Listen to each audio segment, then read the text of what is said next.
વરસાદની વાત કરીએ તો ગુજરાત રાજ્યમાં વાદળછાયું વાતાવરણ જોવા મળી રહ્યું છે.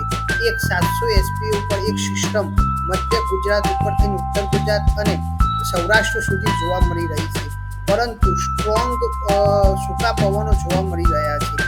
કોઈ પણ વર્તમાન સમયમાં ભારે વરસાદની શક્યતા નથી. 700 એસપી ઉપરની જે સિસ્ટમ છે તેને ભેજ જોવા મળી રહ્યો નથી, જેથી તે વરસાદ આપી રહી નથી અને ચોમાસું બ્રેક કન્ડિશનમાં જોવા મળી રહ્યું છે. એક બીજી સિસ્ટમ કેરળના દરિયાકાંઠે જોવા મળી રહી છે, જે સ્ટ્રોંગ રીતે આગળ વધશે અને ચોમાસાને જે બ્રેક મળી છે તે હવે ધીમે ધીમે ચોમાસું વેગે ચડશે. આગામી સમયમાં ભારે વરસાદ નથી.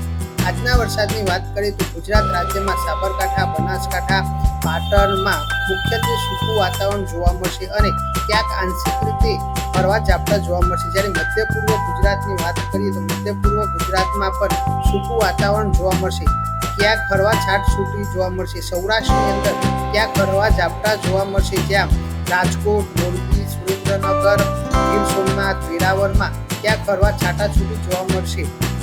જ્યારે દક્ષિણ ગુજરાતની અંદર હળવા ઝાપટા શરૂ રહેશે.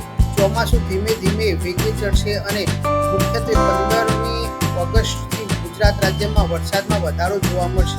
ધન્યવાદ. તમારા મિત્રને મોકલતા રહો, શેર કરતા રહો. ધન્યવાદ.